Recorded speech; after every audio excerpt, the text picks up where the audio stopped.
तुम्हाला माहिती आहे का की आपल्या ज्योतिषशास्त्रामध्ये ग्रहांचं किती महत्त्व आहे किंवा आपल्या ग्रहांना कुठल्या कुठल्या गोष्टींचं कारकत्व आहे ज्यामुळे आपल्याला त्यांचे फळ. नमस्कार, मी अश्विनी सुमित रोहणकर. माझ्या प्रकाश वैदिक ज्योतिष या चॅनलमध्ये तुम्हा सर्वांचं पुन्हा एकदा मनपूर्वक स्वागत करते. कुठल्या ग्रहांना कुठल्या कुठल्या गोष्टीचं कारकत्व दिलंय किंवा त्याच्यामुळे आपल्याला. पाचवा ग्रह आहे गुरु. गुरु हा आपल्या कुंडलीतला सर्वात शुभ ग्रह आहे. आता गुरुचं कारक काय काय आहे किंवा गुरु कशाचा कारक आहे, तर गुरु हा ज्ञान, धर्म, धन आणि जर मुलीची कुंडली असेल तर पतीचा कारक आहे आणि संतान या सगळ्या गोष्टींचा कारक गुरु ग्रह आहे. अर्थातच गुरुच्या स्वामित्वाखाली येणारी चंद्र राशी ज्याची कोणाची असेल. आता गुरुच्या स्वामित्वाखाली कुठली राशी येते, तर एक राशी आहे धनु, दुसरी राशी आहे मीन.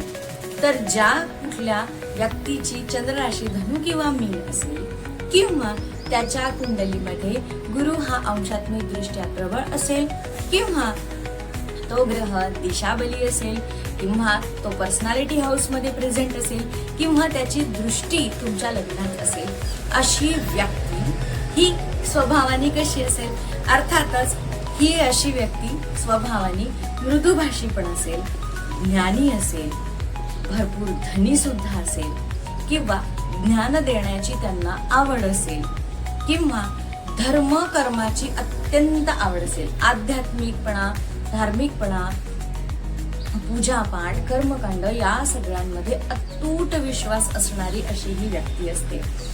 गुरुबली असणारी ही व्यक्ती ही गोड पदार्थ खाणारी सुद्धा असते.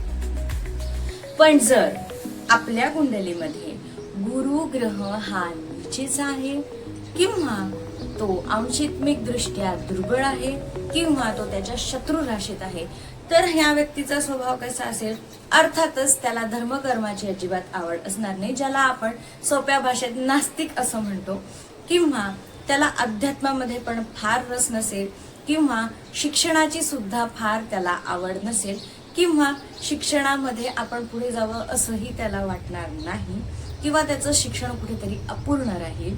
विशेष म्हणजे धनामध्ये, समृद्धीमध्ये आणि भाग्यामध्ये सुद्धा त्याच्या कमी पाहिली गेलेली आहे. जर पतीचा कारक मुलीच्या कुंडलीमध्ये गुरु हा कमकुवत असेल तर त्यांच्यामध्ये वैवाहिक सुखाची सुद्धा कमी पाहिल्या गेलेली आहे. अशा वेळी काय करावं, तर गुरुशी संबंधित देवांची पूजन करावे. आता गुरु म्हणजे दत्तप्रभू पण असू शकतात, साईबाबा आहे, स्वामी समर्थ आहेत, अशा गुरूंची आपल्याला नियमित पूजा करायची आहे. किंवा सर्वात उत्तम असं मी सांगणार आहे की तुम्हाला पुष्कराज हे रत्न धारण करायचं आहे. आजची ग्रहांची माहिती तुम्हाला कशी वाटली हे मला कमेंटमध्ये नक्की सांगा. या पुढच्या व्हिडिओमध्ये आपण बघणार आहोत प्रत्येक राशी ती कुठल्या तत्वाची आहे, त्याचा स्वामी आणि तो व्यक्ती स्वभावाने कसा असेल, त्या राशीच्या अंमलाखाली येणाऱ्या नक्षत्रांचा सुद्धा आपण अभ्यास करणार आहोत. तोपर्यंत हर हर महादेव.